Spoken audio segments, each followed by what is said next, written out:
au cœur du masculin, avec Normand Faubert.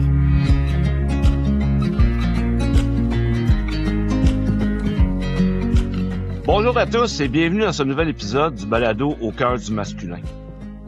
J'ai intitulé cet épisode « La voix féminine, communiquer efficacement en couple ». Aujourd'hui, pour en parler, nous recevons Geneviève Gagné. Geneviève, bienvenue. Bonjour Normand. Hey, c'est vraiment un plaisir de t'avoir avec nous, Geneviève. Avant d'entrer dans le vif du sujet, j'aimerais ça te présenter à nos auditeurs. Passionnée par la croissance personnelle et le bien-être humain depuis plus de 20 ans, Geneviève Gagné a animé des émissions matinales à la radio pendant plus de 15 ans. Aujourd'hui, hypnothérapeute, elle accompagne ceux qui souhaitent mieux se comprendre et évoluer comme personne. Co-animatrice du podcast Pas d'excuses avec Robert Savoie, dans lequel j'ai eu la chance de participer. Elle partage son expertise en hypnothérapie et en communication afin d'aider chacun à mieux s'exprimer et développer des relations qui sont plus authentiques. Ça te correspond, Geneviève? Hey, totalement. Puis tu sais, d'entrée de jeu, là, je veux juste, parce que je sais que ta communauté, elle est masculine. Puis je veux juste dire à tous ceux qui nous écoutent en ce moment, il y a rien de plus beau qu'un homme qui travaille sur lui. Puis ça, là, c'est généralisé chez la femme. Fait que quand vous rencontrez une fille, si vous êtes célibataire, quand vous rencontrez une fille, parlez-lui de votre cheminement. Ça va assurément la toucher parce que c'est encore tabou chez l'homme de parler de ses émotions puis de travailler sur lui, mais sachez que c'est extrêmement sexy pour une femme, un homme qui apprend à se comprendre, qui apprend à s'exprimer, qui apprend à vulgariser ce qu'il ressent à l'intérieur. On craque tous là-dessus. Puis, tu sais, moi, j'ai un chum qui est nouveau là-dedans. Tu sais, nous, on se connaît, ça fait 3 ans. Fait que c'est sûr qu'en sortant avec moi, il a fallu qu'il plonge un peu à l'intérieur de lui-même. Puis, il se découvre là-dedans, tu sais. Mais tu sais, c'est un gars de vélo, c'est un gars qui travaille d'une boutique de vélo de montagne, qui parle de sport à journée longue avec ses collègues de travail. Mais petite anecdote, la semaine dernière, il y a un de ses collègues qui lui a demandé une rencontre en privé, puis il a dit, je veux savoir qu'est-ce que tu fais à l'extérieur du travail. Parce que tu as changé. Tu réagis plus de la même façon, puis tu vis la pression différemment. Il dit, c'est sûr que tu fais de quoi? Puis là, mon chum, il a dit, ben oui, j'ai entrepris un cheminement personnel. Puis il dit, ben en tout cas, continue. Je le vois, puis je trouve ça inspirant. Fait que, tu sais, juste pour dire à quel point c'est que ça commence à être de mieux en mieux perçu. Ouais, puis merci de le nommer, tu sais, je trouve ça important, tu sais, puis c'est sûr que moi, ça fait comme plus de 30 ans que je fais du cheminement, puis souvent dans les groupes de croissance personnelle, il y avait beaucoup de femmes, puis c'est vrai ce que tu dis, tu sais, les femmes, on a tendance, nous les hommes, par rapport à notre vulnérabilité, à juger ça, mais en même temps, en relation avec la femme, tu sais, il y a vraiment une grande ouverture de la part des femmes, puis les femmes aiment ça, tu sais. C'est plus le conditionnement masculin, puis le jugement que nous-mêmes, on porte sur nous par rapport à ça, tu sais. C'est tellement générationnel, tu sais, c'est tellement ancré dans, j'ose dire, dans les valeurs québécoises, mais je pense que c'est comme ça un peu partout sur la terre. Un homme, ça pleure pas, un homme, ça parle pas de ses émotions, un homme, on a l'impression, puis même moi, ok, moi je suis une carriériste, je suis une femme de tête, je suis une féministe, puis j'ai longtemps pensé qu'il fallait pas que je refoule mes émotions. Pour ne pas démontrer ma vulnérabilité parce que je suis une femme de carrière qui œuvrait dans un milieu très masculin. Fallait pas que je montre ma faiblesse alors que tout est là. C'est ma beauté, c'est ma vulnérabilité qui fait ma force. Être capable de nommer ses émotions, ça prend du courage, ça prend une force incroyable et ça fait toute la différence. Puis je comprends que dans ton couple aussi, ça a eu beaucoup d'impact. Tu sais, t'as vu ton chum changer, ses collègues de travail l'ont vu changer.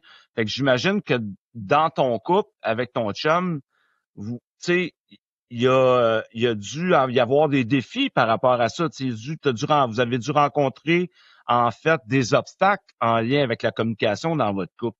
Si on s'en parlait un peu, tu sais, comment tu arrives à traverser ces obstacles-là ou comment tu es arrivé à traverser ces obstacles-là si tu en as rencontré probablement avec ton chum? Ben, le plus grand obstacle que nous, on a rencontré, c'est nos réalités, nos histoires de vie, parce que tout part de là. Ton histoire de vie à toi a créé a fait naître en toi des émotions, puis a fait naître en toi aussi des façons de réagir, tu sais. Moi, avant de rencontrer mon chum, là, j'ai été célibataire pendant plus de 10 ans. sais. Puis, quand j'ai rencontré mon chum, je venais de trouver, tu sais, l'homme que je cherchais depuis tellement longtemps, puis je le savais à quel point c'était précieux. Lui, après une relation de 18 ans, ça a même pas pris 1 an et il m'a rencontré. Fait que pour lui, c'est facile de trouver quelqu'un avec qui ça va fonctionner, puis pour moi, ça avait pas été évident. Fait que juste cette différence-là, cette expérience de célibat-là a fait en sorte que mon chum avait tu sais, est tombé plus facilement dans « je te prends pour acquis ». Ça se trouve, tu sais, tu comprends ce que je veux dire? C'était plus facile pour lui d'abandonner des petits moments où le couple devrait se retrouver. Et moi, à l'inverse, j'étais dans la surprotection de ça. Tu comprends? Fait qu'à un moment donné, il a fallu nommer ça. Il a fallu que je lui fasse prendre conscience de cette différence-là. Voici moi qu'est-ce que ça a été mon cheminement avant de te rencontrer. Voici le tien. Ça fait que moi, je suis peut-être un peu dans la surprotection, puis toi, tu es peut-être un petit peu plus facilement dans je te prends pour acquis. Fait que où est-ce qu'on peut se retrouver pour que on ait une belle synergie malgré nos histoires de vie qui sont complètement différentes. Et ça, quand j'ai nommé ça, lui, il a pris conscience de l'impact que ça avait eu sur moi ces années-là à la recherche de l'homme avec qui je vais pouvoir bâtir quelque chose. Et lui aussi de dire, OK, parfait, ça a été tellement rapide pour moi de te rencontrer, puis je suis tombée en amour presque tout de suite quand je t'ai rencontré. Je pensais que c'était quelque chose de facile, mais non, c'est pas comme ça que ça fonctionne, tu sais. Fait que de prendre conscience de son histoire de vie versus la mienne, ça a été ce qui nous permet aujourd'hui de comprendre, ses réactions et lui aussi de comprendre les miennes, tu sais. Fait que des fois, il est comme ma blonde, tu m'as trouvé, là. Tu peux te calmer un petit peu, là, tu sais. On n'a pas besoin de faire des soupers aux chandelles tous les vendredis soirs, tu sais. Fait que c'est juste de comprendre le cheminement de un versus celui de l'autre. Et ça fait toute la différence. Comment tu as été élevé? Comment est-ce qu'on t'a parlé dans ta jeunesse? Quelle relation avaient tes parents? Tu sais, est-ce que tu avais des parents qui très colériques, qui manquaient de respect un envers l'autre? Mais si c'est ça à quoi tu as été exposé toute ta vie, ça se peut que tu reproduises ce schéma-là dans ta vie à toi personnelle, tu sais. Prends-en conscience, puis nomme-le. Hey, je m'excuse, mes paroles dépassent parfois ma pensée, mais c'est ça à quoi j'ai été exposée. Puis aujourd'hui, je réalise que c'est pas une façon de discuter, mais je vais peut-être avoir besoin de 2, 3 prises avant de vraiment intégrer cette nouvelle façon-là plus respectueuse, parce que c'est tellement ancré en moi. Tu sais, fait que c'est juste de comprendre. Moi, là, je dis toujours, quand vous rencontrez quelqu'un, parlez-vous honnêtement, racontez-vous vos histoires, vos façons, la façon dont vous avez été élevé, quel a été votre cheminement amoureux avant d'en arriver à cette rencontre-là, tu sais. On veut pas souvent entendre parler du passé de l'autre, mais il y a un impact sur sa façon d'agir puis de réagir aujourd'hui. Et ça, c'est important de le comprendre. Ben, en fait, oui. Puis quand je t'écoute parler, tu sais, Geneviève, ce que j'entends là-dedans, c'est le rapport aux différences. Tu sais, on arrive avec notre histoire de vie, notre bagage, notre histoire. Tu sais, la différence puis les blessures émotionnelles, les zones de sensibilité qui se sont développées dans notre histoire de vie. Comment c'est important d'en tenir compte, tu sais, parce que ça va nous rattraper dans notre réalité de couple à un moment donné, tu sais. Absolument. Absolument. Des couples, moi j'ai vu des couples qui n'arrivaient pas à communiquer ensemble parce qu'ils jouaient toujours dans les blessures de l'autre. Tu joues dans sa blessure. Nomme-le. Hey, là, quand tu fais ça, ça me déclenche. Là, tu touches une zone sensible. Je vais m'en occuper. Merci de me montrer que j'ai besoin de m'en occuper. Je vais aller m'en occuper. Je vais trouver quelqu'un pour aller travailler ce volet-là de moi. Mais il faut que tu prennes conscience que c'est une zone sensible pour moi pour l'instant. Je vais m'en occuper, mais pour l'instant, c'est sensible. OK. Je te rejette pas, mais j'ai besoin de m'occuper de moi. Oui, exactement. Oui, puis moi, je le nomme souvent. Des fois, je vis des situations avec mon chum, puis là, il a le goût d'en parler tout de suite, puis je dis à mon chum, j'ai juste besoin de comprendre qu'est-ce qui se passe à l'intérieur de moi. Là, toutes mes émotions sont mêlées, j'ai juste besoin de trouver une façon de te nommer ce que je ressens puis ce que je vis sans t'attaquer toi, sans tomber dans « c'est de ta faute ». Tu sais, on l'a vécu pas plus tard que cette semaine. Tu sais, il y a une action qui doit poser, il est un peu dans la procrastination, dans l'inaction, puis moi, ce que ça éveillait en moi, c'était de l'insécurité. Fait qu'il a fallu que je prenne le temps de dire, OK, pourquoi ça me touche à ce point-là qui ne s'occupe pas de ce volet-là? Puis là, Mané, j'ai dit à mon chum, ça éveille en moi de l'insécurité. Que tu t'occupes pas de ça, c'est ce que ça fait. Fait que je vais m'occuper de mon insécurité. Mais lui, c'est venu le chercher. Tu comprends? Il a dit, OK, parfait. Tu sais, j'entends ce que tu dis. Je te reçois là-dedans. Puis en fait, j'aurais le goût de faire un bout là-dessus parce que, tu sais, moi, je rencontre souvent en thérapie de couple, justement, même en thérapie individuelle avec les gars, tu sais, l'insécurité, c'est un gros déclencheur. Tu sais, Ouais, c'est comme, j'appelle ça comme un gros bol de soupe de peur. ouais, Tu sais, il y a beaucoup de peur sous-jacente à l'insécurité, puis ça éveille souvent de la colère. Parce que si on n'est pas sensible à notre insécurité, on peut envahir, on peut ouais. chercher à contrôler. Fait que, tu sais, comment tu arrives à gérer ça, cette insécurité-là, quand tu vis de l'insécurité dans ton couple avec ton chum? Comment tu t'en occupes? Ben, tu sais, c'est toujours le retour vers soi. D'où ça vient, cette insécurité-là? OK? Mettons, votre conjoint passe un commentaire sur une fille qu'il trouve cute, puis oups, ça éveille en vous un sentiment d'insécurité puis de jalousie. OK, ça vient d'où, ça? Pourquoi je ressens ça à l'intérieur de moi? Tu sais? Ah, ben, ça me rappelle ma première petite relation quand j'étais adolescente, là. J'ai commencé ma vie amoureuse dans un triangle amoureux entre moi puis ma meilleure amie. Fait que c'est sûr que mon chum, quand il me dit qu'il trouve belle mon amie, ben, ça éveille en moi cette histoire de vie-là, tu sais. Je suis pas une personne insécure dans la vie, je suis pas une personne jalouse, mais ce petit moment-là me déclenche automatiquement. OK, parfait. Fait que quand je comprends d'où ça vient, je peux m'en occuper. Puis je peux le nommer aussi. Hey, mon chum, ça a rien à voir avec toi, là. Mais moi, dans mon histoire de vie, là, j'ai vécu un triangle amoureux par le passé. Tu sais. J'avais un ami, il y a quelques années, on était très proches, c'était amitié homme-femme. Puis lui, il rencontre une fille, puis elle, dans son histoire de vie, la relation qu'elle avait vécue avant est arrivée chez elle à un moment donné à la maison, puis elle a trouvé son chum dans le lit avec une autre femme. Traumatisme, Ben oui, difficile, ben oui, blessure profonde. ben oui. Fait qu'elle, même si notre amitié à nous était très platonique, ça l'éveillait et ça la déclenchait. Tu comprends? Ouais. Puis je me souviens d'avoir dit à mon ami, hey, sais-tu quoi? Tu sais, laisse-lui le temps de guérir, laisse-lui le temps de gagner confiance en toi. Notre amitié va survivre au temps. On n'a pas besoin de continuer à se parler à toutes les semaines puis de la déclencher pour, tu sais, tu l'aimes, t'as rencontré une fille qui fait ton bonheur, ben, prends le temps de vivre ça avec elle, tu sais. Ben J'ai ouais, pas ben ouais. besoin d'exister dans votre début de relation, tu sais. Mais quand on se met à comprendre l'empathie, tu sais, c'est tellement ça, avoir de l'empathie pour l'autre puis de la compréhension pour ce qu'il a vécu, tu sais. Ça Fait que demande de la bienveillance. oui, ça demande de la bienveillance. Puis c'est pas toujours facile d'avoir de la bienveillance parce que on s'attend toujours à ce que l'autre réponde à nos besoins. Ben ouais, c'est ça. Puis en fait, tu sais, t'es d'accord avec moi si on se dit que l'autre n'est pas responsable à 100% de nos besoins. Il peut favoriser ou contribuer à répondre à nos besoins, mais on est responsable à 100% de nos besoins. Ouais, ben ça doit être comme ça aussi, mais nous en hypnothérapie, on travaille beaucoup on travaille totalement sur l'individu. Tu viens me voir parce que tes collègues de travail te rejettent, parfait, c'est sur toi qu'on va travailler parce que la vibration est à l'intérieur de toi. Donc, Hum, quand tu apprends à travailler sur toi, c'est comme si j'appelle ça remplir soi-même son petit vase d'amour de soi-même. Tu sais? hum. Fait que si tu prends soin de toi, si tu prends soin de tes émotions, si tu prends soin de t'auto-satisfaire, ben l'autre, là, il n'y a pas à venir le remplir. Tu comprends? Tu es capable de le gérer toi-même. Puis je pense que c'est ça la force de notre couple. Même si mon chum a eu une courte période de célibat, il a fait ce qu'il avait à faire pour s'occuper de lui-même pendant cette période-là. Puis il a appris à s'auto-aimer, à s'auto-valoriser. Il a appris à s'occuper de son bonheur. Fait que quand on s'est rencontrés, on est deux personnes capables, indépendamment un de l'autre, de s'occuper de notre bonheur. Fait qu'on ne fait qu'ajouter ensemble à ce bonheur-là qui existe déjà. Hum. La responsabilisation, en fait, c'est le retour à soi, c'est la responsabilité Oui, de s'occuper de ses affaires. exactement. Mais ça, c'est un cheminement. Tu comprends? Tu sais, c'est un cheminement qui se fait avec les années, à force de se comprendre, à force d'aller à l'intérieur de soi, voir pourquoi ça me déclenche. Quand ma blonde, elle se ramasse pas, moi, ça me déclenche, ça m'éveille dans ma colère. De quoi ça jase? Est-ce que ça veut dire que je dois la laisser se traîner? Non. Mais, tu sais, comme ne pas se ramasser? Non. Mais, je vais essayer de comprendre pourquoi moi, ça me déclenche autant.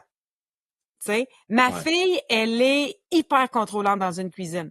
Elle adore cuisiner, mais ça prend personne autour d'elle. C'est directement lié avec la séparation que j'ai eue avec son père alors qu'elle avait 1 an et demi. C'est directement lié avec sa blessure d'abandon, ce besoin de contrôle-là.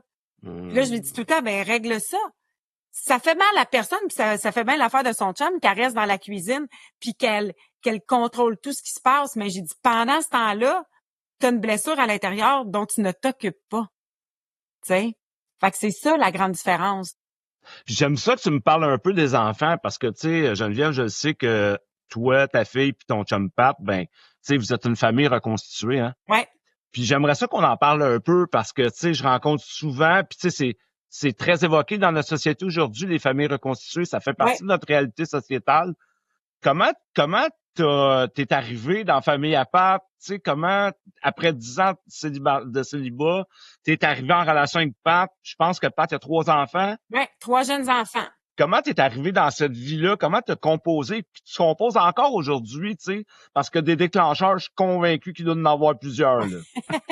Ben, écoute, la première chose qui était très, très importante pour moi, puis ça, je le dis, là, moi, la priorité, c'est toujours les enfants.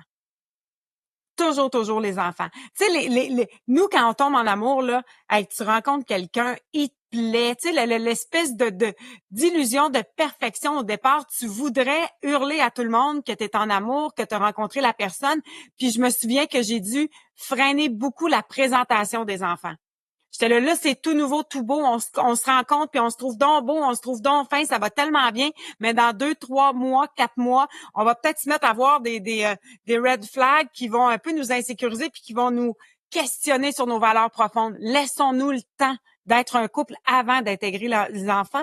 Et trop souvent, je vois des gens s'empresser d'embarquer les enfants dans la relation. Ce que ça fait, c'est que ça vous prive de votre besoin d'exister comme couple. Tu sais, quand on regarde la façon dont la vie était faite avant, c'est que tu rencontrais quelqu'un, tu te mariais avec cette personne-là, tu passais du temps avec elle, puis à un moment donné, il y avait des enfants. Il existait un espace pour le couple avant les enfants. Souvent, quand on est une famille reconstituée, ben là, rapidement, les enfants s'entremêlent là-dedans et on oublie que le couple a besoin d'exister. Tu sais? Mais pour moi, les enfants sont une priorité et ça a toujours été ça. Encore aujourd'hui, je vis avec mon conjoint, on habite ensemble, mais j'ai délibérément choisi de prendre des clients le mercredi de 4h à 22h en soirée pour qu'ils puissent arriver à la maison du retour de chez maman et avoir papa pour eux toute seule. Puis on s'entend super bien, ils m'aiment beaucoup puis ils me cherchent quand je suis pas là, mais ce moment-là, seul avec leur père est différent de quand je suis là. Tu comprends? Puis ça, pour moi, c'est important. Qu'il y a cet espace-là pour eux, là. Oui. Puis la gestion des besoins. La gestion des besoins. Tu sais, jusqu'où tu es prêt à aller dans l'investissement de ma vie avec mes enfants? OK? Puis quelles sont tes limites? Tu sais, puis de respecter ces limites-là. Ça, c'est super important. Tu sais, moi, j'ai ma fille a 28 ans, elle habite au Yukon, tu sais, elle est élevée, j'ai pu à faire ça. Par contre, dans ma réalité à moi, j'aurais aimé avoir une grande famille. Fait que moi, d'avoir 3 jeunes enfants qui me permettent de recommencer puis de revivre ça me plaît. Tu comprends? Mais ça aurait pu faire en sorte que moi, je suis plus là du tout, là. Tu comprends? Oui, tout à fait. Comment est-ce qu'on peut faire pour composer avec ça? Parce que les enfants, eux, c'est de l'amour inconditionnel, tu sais. Ils ont pas à vivre avec ça, tu sais. Fait que c'est toujours la discussion. Jusqu'où tu es prêt à me laisser entrer dans la vie de tes enfants? Jusqu'où je suis prêt à aller? Puis dès le départ, on discute de ça. Et s'il y a des valeurs qui sont opposées, malheureusement, ça risque d'accrocher pendant longtemps. Tu comprends? Si ça accroche au début, ça va accrocher, tu sais, si t'en tiens pas compte puis t'en prends pas soin au début, c'est sûr que ça va très, très peu à un moment donné dans la réalité de la relation, dans la cohabitation ou peu importe. Absolument. Très, très important, tu sais. Puis, on a beaucoup tendance à prendre personnel, tu sais. On a beaucoup tendance à interpréter la réaction des enfants. Ramenons-nous à « ce sont des enfants ». Tu sais, moi, je protège ça, cette bulle-là, ce droit-là de gérer ses émotions un peu tout croche, t'es jeune, tu sais. Fait que ça, c'est super important. Puis, tu sais, il y a des affaires que j'évite de nommer à la conjointe de mon chum parce que c'est une relation plus sensible. Même si ça se passe bien, même si on s'entend bien, elle a pas appris à me connaître. Elle sait pas je suis qui. Elle me croise, elle me trouve gentille, elle m'aime bien, mais elle a sa réalité de vie et je ne la connais pas. Donc, je peux pas me permettre nécessairement de nommer des choses parfois qui, juste par par principe, puis c'est pas du refoulement. J'ai mon chum avec qui je peux en discuter. Quand il y a des choses qui me travaillent un petit peu, je dis, regarde ça dans cette situation-là. Mon besoin d'être respecté n'a pas été entendu. Je veux pas le nommer parce que je la connais pas suffisamment pour savoir quelle sera sa réaction. OK? Est-ce que tu peux m'aider là-dedans? Tu sais, c'est toujours dans la façon dont on nomme et on discute, qui fait toute la différence. Fait que moi, je suis une communicatrice née, donc c'est quelque chose d'assez facile pour moi, mais je suis quand même consciente que dans l'histoire de vie de l'autre, la communication, c'est peut-être un petit peu plus difficile. Donc, je peux pas lui imposer mon besoin de m'exprimer à ce moment-là. Tu sais? Fait que je peux trouver d'autres endroits pour être entendue dans ce que ça a déclenché à l'intérieur de moi. Ben ouais, puis tu sais, j'aime ça. Si tu me parles de la priorité à mettre aux enfants, dans cette famille reconstituée que tu vis avec ton chum, quelle place fais-tu, dans le fond, aux espaces qui sont réservés à votre couple? Tu sais, est-ce que vous avez des rituels? Tu sais, moi, je propose souvent ça comme exercice à mes couples en thérapie, de se créer un rituel de couple, d'avoir un moment dans la journée, dans la semaine. Comment vous palliez à ça, toi puis ton chum, pour vous retrouver, pour avoir cet espace de communication authentique? Ben, tu sais, nous, contrairement aux couples qui sont encore ensemble, nous, on a l'avantage que les enfants partent chez les enfants, chez leur mère. Nous, c'est une garde 2 jours, 3 jours, 5 jours. OK? Donc, on a toujours les enfants les mercredis, jeudis et un week-end sur 2. Fait que moi, je considère que dans ma relation avec mon chum, quand on a les enfants, on est 100% familial. OK? J'exige pas un souper en tête-à-tête la fin de semaine où il y a ses enfants. Je book pas un week-end d'amis sans enfants ce week-end-là. T'sais, donc, pour nous, ça, c'est très important. Là, notre espace de vie de couple existe principalement quand les enfants sont chez leur mère. C'est un avantage. Puis il y en a que ça va être 1 semaine, 2 semaines. Puis, tu sais, l'autre fois, dernièrement, j'avais une discussion avec mon chum parce que la réalité de son ex, elle est différente. Elle est en couple avec un gars qui a de jeunes enfants et ils n'ont pas le même type de garde. Fait que je me suis mis à réfléchir, puis j'ai dit, aïe, elle se retrouve seulement avec 2 jours par 2 semaines sans enfants dans leur couple. Fait que je le sais qu'il y a des réalités qui sont pas évidentes et difficiles, mais c'est de trouver un équilibre là-dedans. Tu sais, c'est de dire, ouais, où est mon équilibre? Puis il y a des gens qui, de leur séparation, ont les enfants à temps plein. Tu sais, moi, quand ma fille était plus jeune, de par la géographie du père et de moi, j'avais ma fille à temps plein. Tu sais, fait que là, il a fallu composer différemment à ce moment-là dans la relation que j'avais avec Eric à l'époque, tu sais. Mais toujours dans la discussion et toujours, moi, c'est la priorité, c'est l'enfant. Le bien-être de l'enfant. Après ça, nous, on est des adultes, on est capable de se retrouver là-dedans puis de se trouver un petit temps pour exister en tant que couple. Les clients que je reçois avec le plus de difficultés à ce niveau-là, c'est souvent les gens qui sont en couple avec le père de leurs enfants. OK. Ouais, beaucoup. Pourquoi? Okay. Parce qu'ils n'ont pas su, avec l'arrivée des enfants, préserver cet espace-là pour le couple. Les enfants deviennent leur priorité. Tu sais, puis des enfants surchargés aujourd'hui avec des horaires de premier ministre, des cours la fin de semaine, l'école la semaine, des rendez-vous les soirs de semaine. Des fois, je dis, mais pourquoi? L'enfant n'a pas besoin de ça, là. Il aime ça jouer au hockey, mais il irait 1 fois par semaine où il jouerait avec papa puis il aurait le même plaisir, là. Il est pas obligé d'être dans un sport compétitif qui impose à toute la famille de mettre la vie familiale sur pause parce que lui vit son sport, tu comprends? Puis là, je le sais que ça va peut-être déclencher des gens qui sont amateurs de hockey puis qui passent leur fin de semaine dans les arénas. Si vous arrivez bien à composer avec ça puis que le couple le vit ensemble et est heureux, j'ai pas de problème avec ça. Mais dans certains cas, tu sais, mon chum, à un moment donné, la mère des enfants voulait que sa fille fasse de la compétition de danse et mon chum, il a dit non, ça c'est ma limite. Nous, on n'ira pas passer nos fins de semaine avec les 2 boys. Tu sais, on a 2 garçons qui suivent dans des compétitions de danse parce que Delphine a le goût de vivre ça. Tu sais, 1 fois par semaine, moi, je trouve que c'est suffisant. Puis on fait beaucoup de sport à l'extérieur. On est des gens actifs, des gens sportifs. On joue dehors. Fait qu'on on n'est pas prêt à sacrifier ça pour une personne dans la famille. Mais tout ça, c'est dans la discussion. Ben, le respect du territoire, des limites, tout ça, tu sais. Puis, dis-moi donc, tu me parles depuis tantôt, puis je te connais là-dedans aussi, je te connais peu, mais je te connais là-dedans dans ta capacité à communiquer avec ton chum, tu sais. Puis comment t'encourages ton chum dans une communication qui est plus ouverte et plus fluide? Tu sais, en sachant que lui, c'est pas ça a pas été sa force, ou il a développé ça en relation avec toi. Comment toi, t'arrives à encourager ça ou mettre en, tu sais, l'aider à traduire ou parce que tu sais la réalité c'est quoi? C'est que les gars, puis je veux pas généraliser, mais la Ouais. plupart des hommes, c'est plus difficile d'exprimer leurs émotions, montrer leur vulnérabilité. Fait que tu sais, comment t'es arrivé à accompagner ton chum là-dedans ou encourager ou. L'entraînement.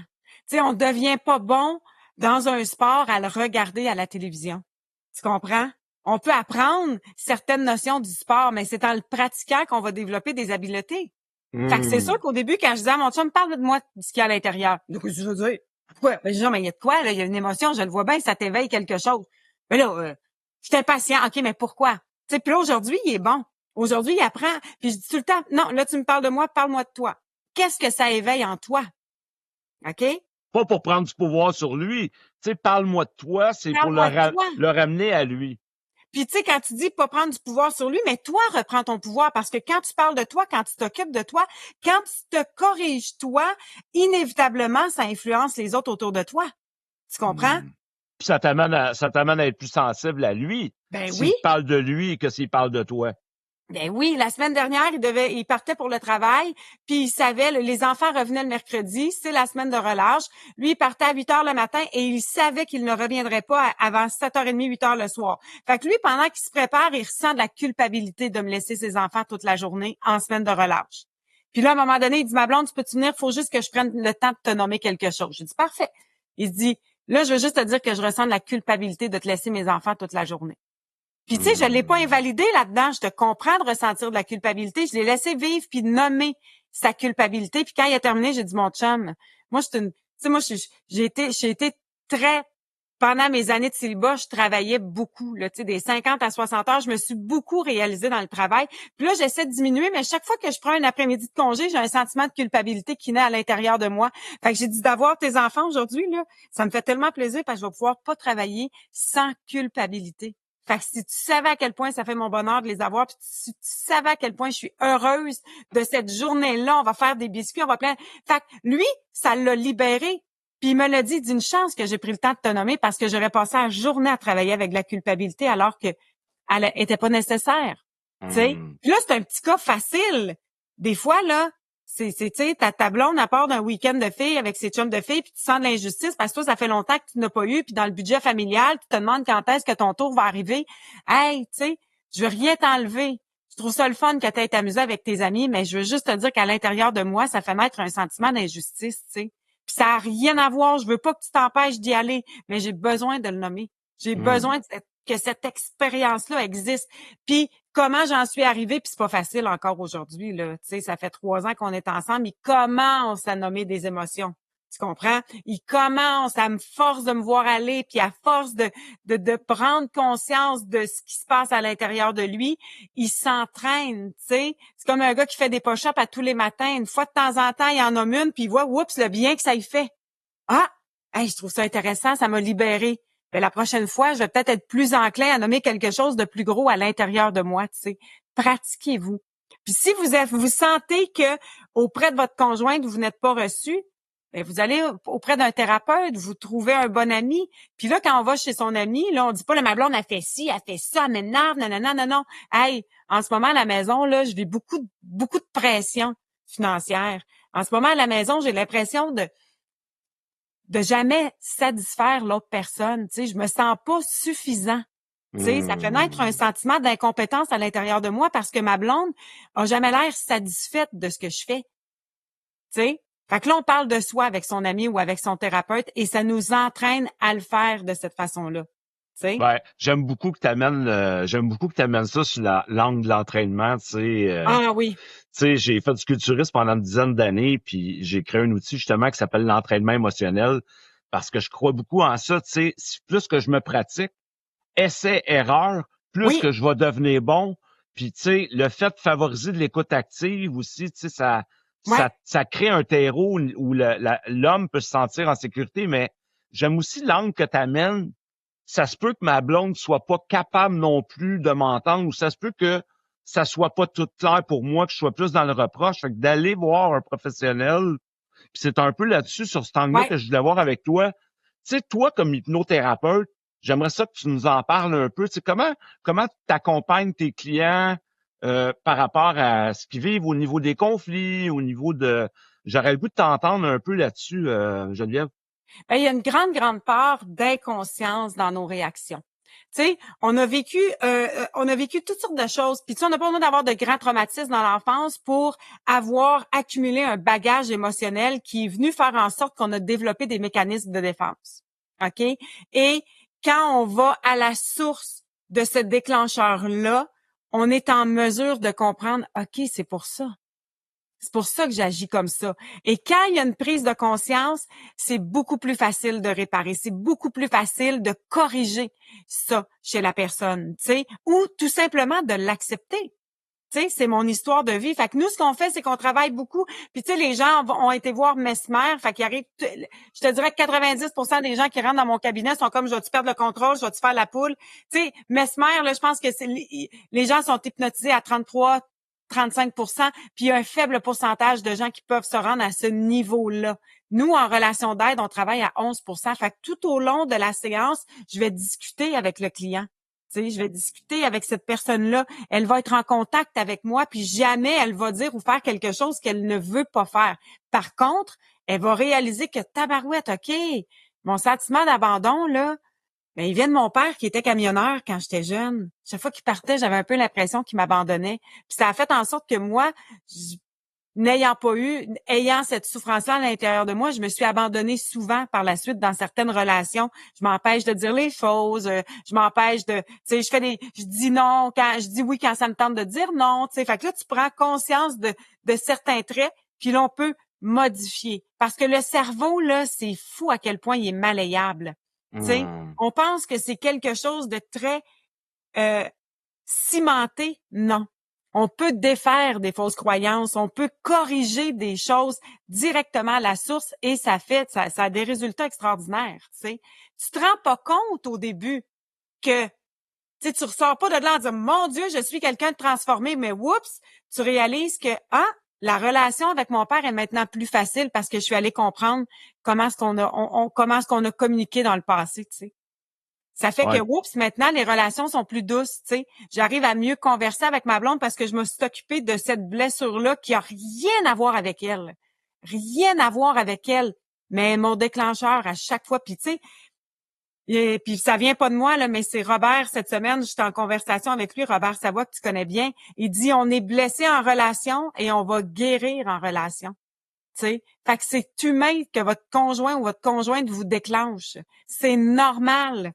Tu sais, puis si vous le voyez comme un affront à chaque fois, puis comme quelque chose de difficile, voyez-le comme une libération. Ah, hey, tu viens de me déclencher là-dessus, m'aller m'en occuper, m'appeler Normand. M'appeler Normand, là, m'a prendre une séance avec Geneviève, m'aller m'occuper de ça, je te reviens. Écoute, nous, on le fait beaucoup dans la famille. Puis moi, je dis à mon chum, tu sais, mon chum, il me dit tout le temps, j'ai pas besoin d'avoir un thérapeute, tu es là. J'ai dit, moi, je peux pas être ta thérapeute. Tu sais, puis il faut que tu apprennes à nommer les choses à ta façon à toi. Moi, je t'enseigne mon point de vue, mais peut-être que toi, tu vas développer une façon qui te ressemble beaucoup plus, tu sais. Ben, puis en allant voir un autre professionnel, tu sais, c'est sûr qu'il y a une plus grande liberté. Ben oui. Oui. Tu comprends, c'est sa liberté. Je me souviens, tu m'avais dit, tu sais, je m'assure que mon chum, il ait son espace thérapeutique à lui puis ses affaires à lui, tu sais. Ben oui, parce que lui, tu sais, quand on est en relation avec quelqu'un, on veut que cette personne-là nous trouve attirant. Tu sais, fait que lui, il y a peut-être des parts d'ombre, d'insécurité qu'il a pas envie de me nommer à moi par peur que ça pourrait avoir un impact sur la perception que j'ai de lui. Tu sais, fait que c'est sûr qu'il retient des choses. Assurément. Fait que c'est pour ça que je lui dis toujours, prends-toi un thérapeute, va voir quelqu'un. Tu sais, on prend soin de nos voitures, on prend soin de notre physique, on prend soin de notre maison, de l'entretien d'un paquet de choses. Mais quand est-ce qu'on prend soin de notre santé mentale? Et elle est tellement importante. Puis l'autre chose que j'aurais envie de vous dire, c'est parler de ça quand ça va bien. Tu sais, on entend ça souvent. C'est quand le temps de faire un contrat de mariage, c'est quand la relation va bien. C'est pas quand on est rendu à en avoir besoin qu'il faut décider comment est-ce qu'on va se partager les choses. C'est la même chose pour la relation. Tu sais, parler de ça va bien, on est ensemble, mais profitez-en pour parler de ce qui peut être inévitablement ou à la longue devenir un potentiel déclencheur qui pourrait envenimer la relation de couple. Ben oui. Prenez soin de cet espace-là, tu sais. Mais oui, tout à fait. Puis, tu sais, je dis souvent à mes couples, Geneviève, tu sais, je leur dis, tu sais, c'est pas, tu sais, quand on a une discussion sensible sur un sujet, tu sais, que ça a le rapport aux enfants, l'argent, la vie sexuelle, les projets communs, peu importe. Tu sais, souvent, le conflit, s'il est éveillé, ça se peut qu'on le règle pas d'un coup. Ça se peut Ouais, on doit y revenir, qu'on en parle 2 puis 3 fois parce que ça éveille trop de blessures, ça éveille trop d'émotions désagréables pour le moment, puis on n'est pas capable de faire le chemin vers la responsabilité, tu sais. J'imagine que tu dois vivre ça aussi dans ta relation de couple, la gestion des conflits. Des fois, on n'arrive pas à s'entendre, fait qu'on va en reparler. ouais. Puis on va en reparler quand moi j'ai besoin d'en parler, même si toi t'es pas prête à m'entendre. Ça, je vois ça souvent. Hey, je le sais, puis je comprends ton besoin d'en parler là, mais je veux juste te rassurer, si on en parle là maintenant, moi là, je le sais, il faut que je gère ce qui monte à l'intérieur de moi. OK, mais je vais te Hmm. revenir. Laisse-moi jusqu'à demain. Puis je boude pas là. J'ai juste besoin de me comprendre pour savoir qu'est-ce qui s'est éveillé en moi. Tu sais? Puis puis tu sais, je me souviens là d'une chicane qu'on avait eue en début de relation, moi puis mon chum, puis lui, ça l'insécurisait que j'ai besoin de prendre soin de moi. Tu sais, j'aurais pu prendre avantage là-dessus puis dire ouais, tu me le referas pas, mais continuer de t'insécuriser. Je disais hey, sache que je t'aime encore puis que je suis là. On va régler ça, mais j'ai juste besoin puis de mieux me comprendre moi. Et quand j'ai nommé ça, il dit j'ai tellement relâché la pression, puis ça a été plus facile pour lui d'attendre que je revienne vers lui. Tu comprends? Souvent, il y a cette espèce de relation-là où tu me blesses, je veux te blesser. Tu comprends? Je veux te faire payer pour ce que tu me fais ressentir. C'est pas une façon constructive de régler quelque chose, tu sais. Fait que de respecter le besoin de l'autre, tu sais. Ben oui. En même temps, ce que je veux te dire, c'est que ce que j'aime beaucoup, je veux pas passer à côté, là, parce Non, que je le vois très souvent, tu sais, quand tu dis, là, pour le moment, je te rejette pas, je vis mes affaires, tu es en train de dire à l'autre ce qui se passe pour toi dans l'ici ouais, maintenant, puis ça, l'impact, c'est que ça rassure l'autre. ben oui, Tu t'en vas pas sans rien dire, tu sais, qui fait que ça crée un vide, une insécurité, ça réveille l'abandon, le rejet. Tu sais, je trouve ça super important, puis c'est pour ça que je veux que tu reviennes là-dessus. Comment, quand on s'occupe de soi dans l'ici maintenant, de la relation avec l'autre, qu'on n'est pas capable de l'entendre, de le nommer. ouais. Puis les hommes, là, sachez que pendant que vous prenez le temps d'accueillir ce qui se passe à l'intérieur de vous, nous, la femme, on se fait 1001 scénarios. Fait qu'on a encore plus besoin de vous d'être rassurés. Vous pouvez lui dire, là, ma blonde, là, OK, je vais juste me retirer un petit peu, là, parce que je pourrais dire des choses qui vont dépasser ma pensée, OK? Mais ça a rien à... Va pas plus loin dans ta tête. OK? Je suis pas après imaginer une façon de te laisser. Je suis pas après imaginer un scénario parce que nous, on est très, très, très, très bonnes pour se faire des scénarios. Tu sais, souvent, l'homme, il va arriver un conflit, lui, il va partir, va aller dans le garage, va se faire remettre d'autres choses, puis lui, il pense plus à ça, là. La femme, elle, dans la maison, elle lave ses murs, puis elle s'imagine le pire. Fait que quand on comprend ça, tu sais, on peut le dire, là, fais-toi pas de scénario, ma blonde, là. Je fais juste me gérer. Je fais juste accueillir mes émotions. On en reparlera plus tard. Mais il y a rien de plus que ce qui vient de se passer.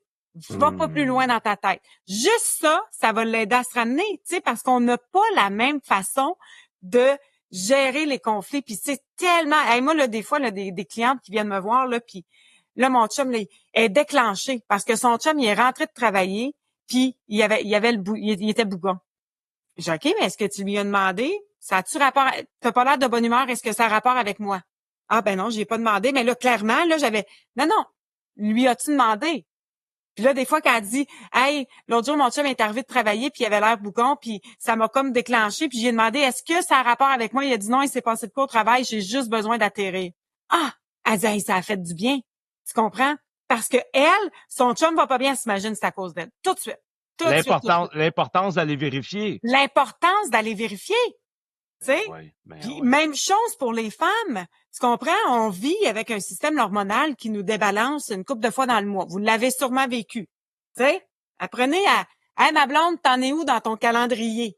OK, c'est pour ça que t'es un petit peu plus à pic, je le prendrai pas personnel. Hey, Geneviève, je te rassure, les gars aussi, on vit avec un cycle Oui, hormonal, c'est mais ça. on n'en tient pas compte, OK? Mais, tu sais, des fois, là, la blonde est plus insécure, elle se tape sa tête, elle se trouve pas belle. Puis là, OK, mon chum, des fois, il va me dire, t'es dans quelle période? Ah, c'est vrai, je suis dans ma période d'ovulation. Merci de me le rappeler. Parce qu'on oublie de mois en mois, tu sais. C'est des petites choses, tu sais, qui peuvent faire la différence, tu sais, d'apprendre à se connaître. Puis là, tu sais, l'autre fois, mon chum, il cherchait quelque chose, puis là, je le voyais, là, tourner en rond, puis s'impatienter. Puis là, à un moment donné, je dis, qu'est-ce qu'il dit? Ah, je cherche telle affaire. Mais j'ai dit, mon chum, demande-moi là, je le sais, il est où?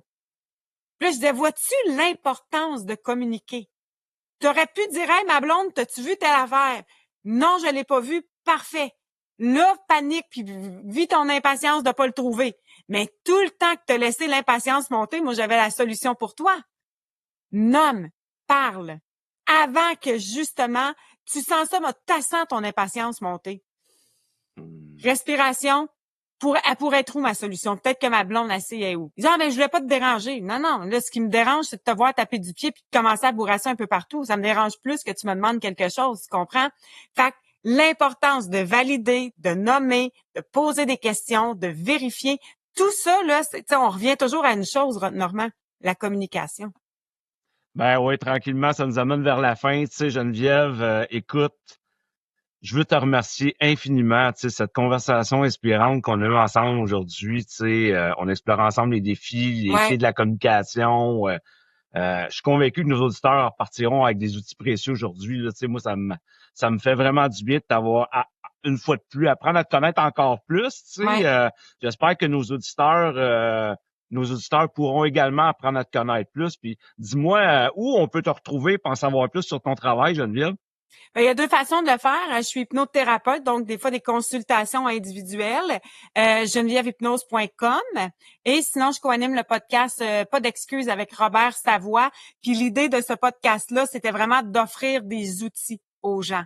C'est le fun d'avoir des témoignages, c'est le fun d'avoir des histoires de vie, mais dans le quotidien, là, si j'ai pas le temps d'aller m'asseoir chez le thérapeute, si j'ai pas le temps de trouver un psychologue, si j'ai pas les moyens de le faire, y a-t-il des outils qui peuvent tranquillement m'aider à me comprendre, tu sais, fait que c'est vraiment à ça que ça sert, tu sais. Puis j'ai le goût de terminer en disant à vos auditeurs, vous êtes peut-être pas un bon communicateur aujourd'hui, mais entraînez-vous à le devenir, puis dites-le.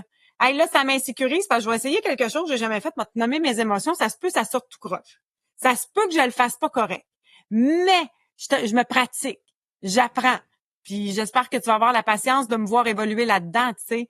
Il y a des hypnothérapeutes qui me disent « Hey, tabarouette, tu t'exprimes tellement bien. » J'ai dit « Ben moi, j'ai 15 ans d'expérience où je devais prendre un article de 3 pages dans la presse puis de le synthétiser, de le vulgariser pour que monsieur et madame, tout le monde dans la voiture soit capable de bien comprendre d'où partait notre sujet. » Fait que je me suis entraînée à parler, à communiquer. C'est la même chose pour vos auditeurs. Tu sais, si vous n'avez pas appris à le faire puis que vous commencez votre cheminement, ça se peut que ça sorte tout croche. Pas grave. Entraînez-vous. Continuez de le faire, tu sais. Essai-erreur, puis à un moment donné, vous allez trouver votre façon à vous de vous exprimer, tu sais. Merci encore, Geneviève. Puis à vous qui nous écoutez, souvenez-vous, une relation harmonieuse, ça commence par une communication authentique. Osez vous exprimer, écouter avec bienveillance et cultiver des échanges qui sont sincères. Parce qu'en comprenant et en respectant l'autre, on bâtit des relations qui sont plus fortes et épanouissantes. Écoutez, merci encore Geneviève. Merci à toi Normand. À très bientôt pour un nouvel épisode au cœur du masculin. À bientôt.